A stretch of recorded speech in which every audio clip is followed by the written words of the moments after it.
Hola, soy Ignacio Torralba y vamos a entender de vinos. Cualquier aficionado al vino tiene entre sus deseos, entre sus aficiones, el poder tener un espacio para tener sus tesoros, sus botellas. Entonces, esas botellas tienen que estar en unas condiciones muy determinadas para que evolucionen.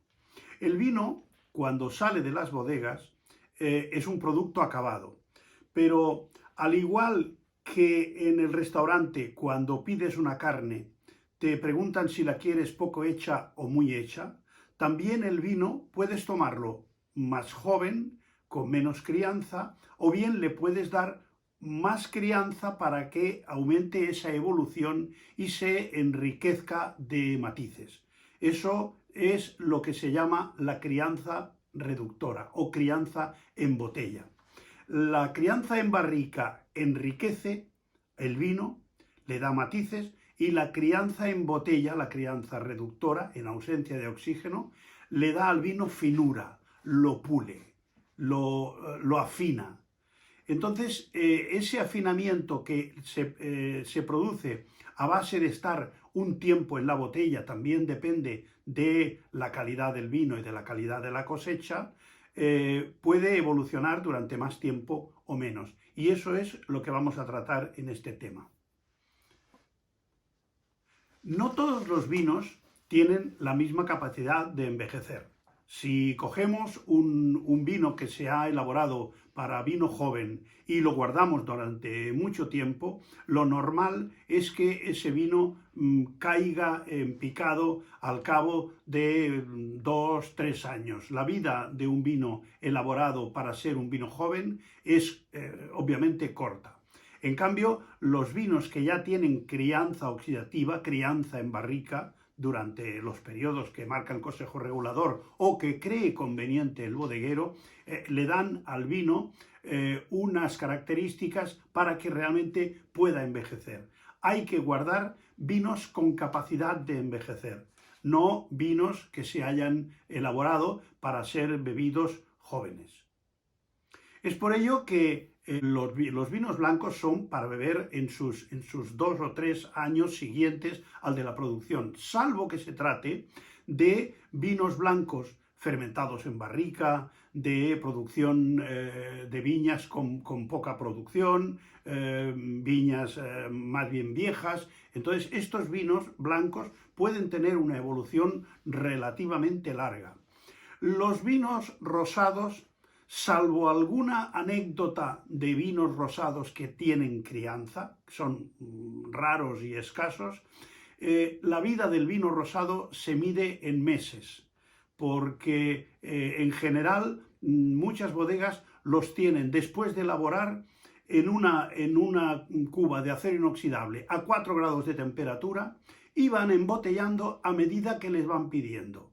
El vino rosado, en cuanto el color pierde las notas, esas notas carmín, esas notas de rojo vivo, de rosa fuerte, ese vino ya empieza a decaer. Cuando el vino coge notas cobrizas o notas de color piel de cebolla, el vino prácticamente no hace falta abrirlo para poder rechazar esa botella. Los vinos rosados prácticamente no tienen lugar en la bodega, repito, salvo esas pocas excepciones de media docena de vinos que hay que se elaboran ya con la idea de que sean para envejecer.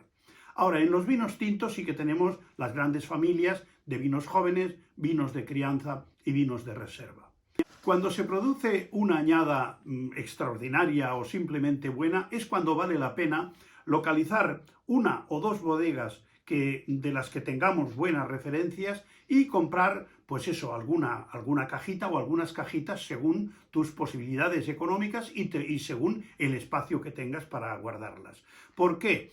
Porque lo ideal es que esas botellas tú al cabo de 1, 2, 3 años pruebes una botella, veas un poco cómo está de evolucionado, el mismo color ya te irá diciendo lo que el vino va, cómo el vino va encajando el tiempo, y con el paso del tiempo irás viendo cada botella que abras cómo va evolucionando. Llegará un momento en que verás que el vino empieza a no estar pujante, que el vino empieza a perder potencia. Entonces es cuando puedes decir, vamos a tomarlo en su máximo esplendor, porque a partir de aquí lo que vamos a tener es un declive, suave pero declive. Esta curva del vino será más larga cuanto mejor sea el vino. La curva de vida de un vino, como la de la mayoría de los seres vivos, tiene la forma de una meseta. O sea, tiene lo que es la crianza, llega a su estado de madurez, y entonces tiene una parte de meseta que es aproximadamente del doble del tiempo que ha tardado en llegar a esa plenitud. A partir de ahí podemos esperar de que el vino tenga un ligero y largo declive, tanto más largo cuanto más calidad tenga la añada y el vino.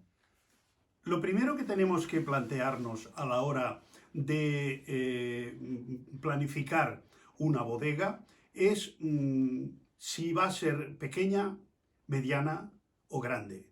Dependerá lógicamente del espacio, de la capacidad económica y del grado de afición que tengamos al vino, porque a veces incluso con menos capacidad económica y más afición se consiguen más cosas que al revés. Hay diferentes maneras de solucionar el tema de la bodeguilla. Una es los conocidos armarios de vinos. Hay de diferentes marcas, son este tipo de neveras, generalmente con una puerta de cristal o opaca, donde podemos guardar nuestras botellas, porque reúne dos condiciones esenciales. La primera es una temperatura estable y la segunda es una humedad adecuada. ¿Por qué la temperatura y la humedad?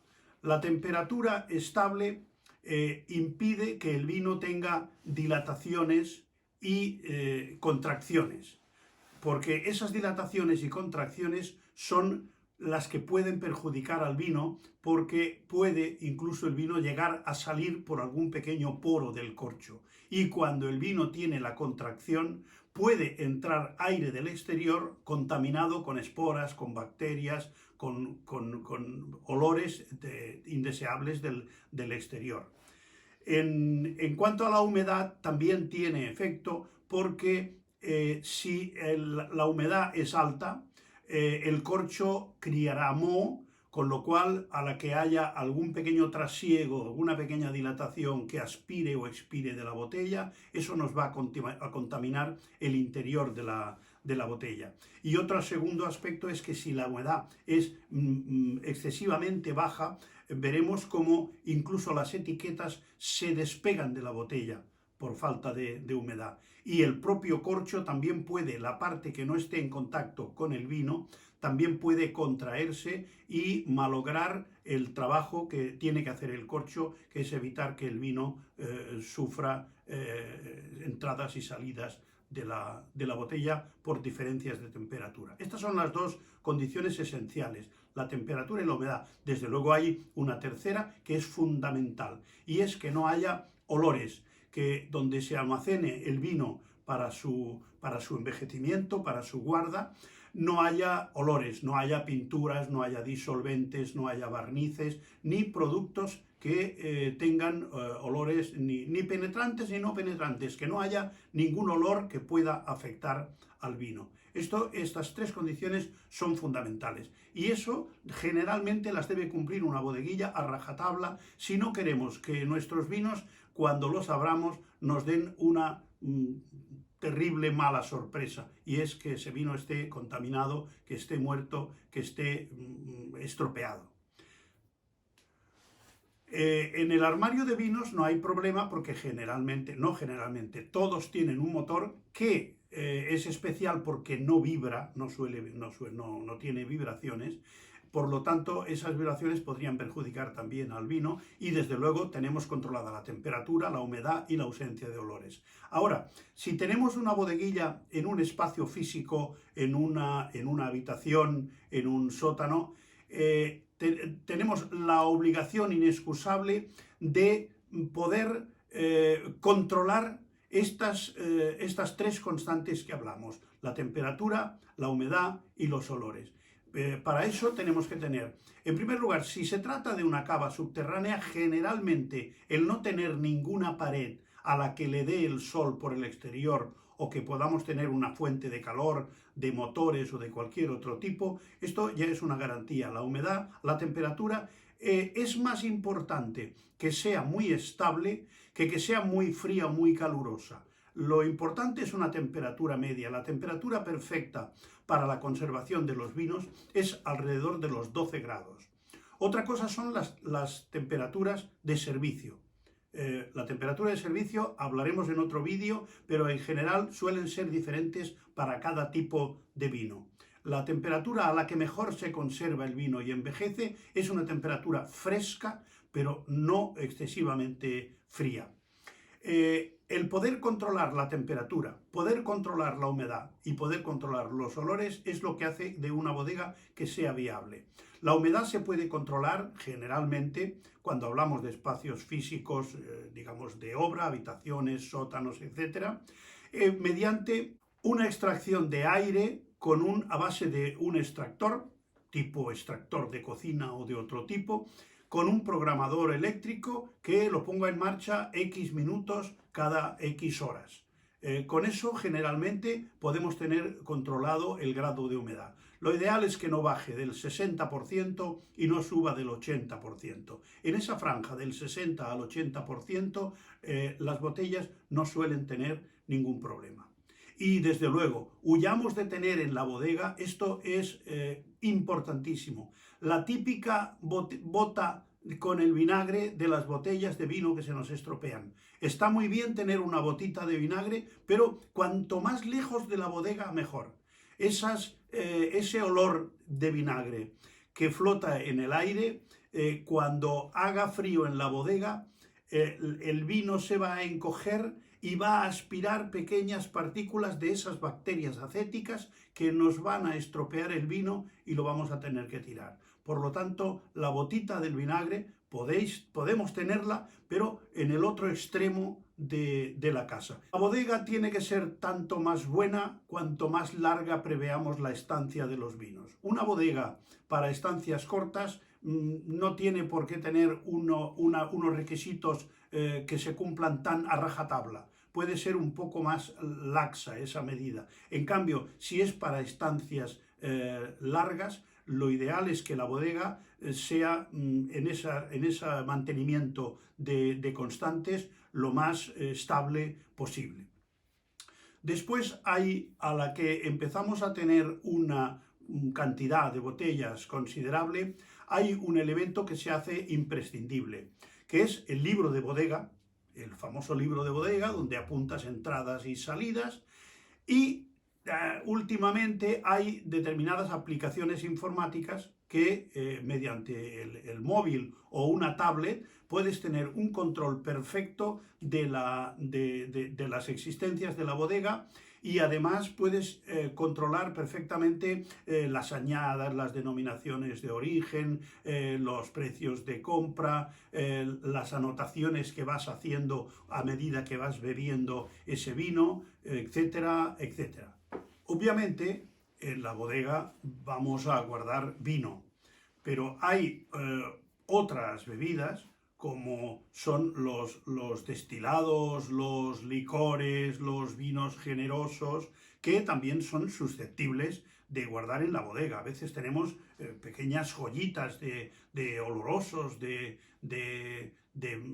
Pedro Ximénez, vinos que son de guarda larga. Como el vino, desde luego, les favorece mucho más que estar en un sitio donde tengan unas oscilaciones de temperatura y unas condiciones que no les favorezcan, pero no por su evolución, porque si bien el vino, podríamos hacer el ejemplo de que es como una película, el vino va evolucionando, nunca es el mismo, el vino va cambiando, va adquiriendo matices hasta que llega el momento en que los pierde.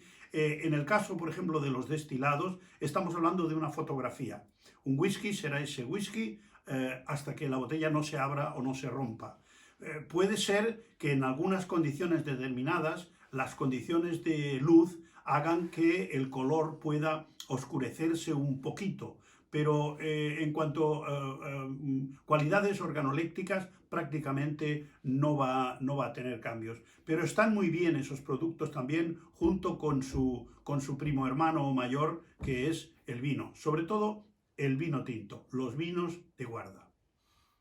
Con esto despedimos esta primera parte del vídeo sobre cómo hacer una bodega. Deciros que si os ha gustado le deis un like, os suscribáis para recibir noticias de los próximos vídeos que subamos, y si tenéis cualquier pregunta, escribidla aquí abajo y yo con mucho gusto os contestaré las dudas que pueda haber sobre el tema. Hasta la próxima.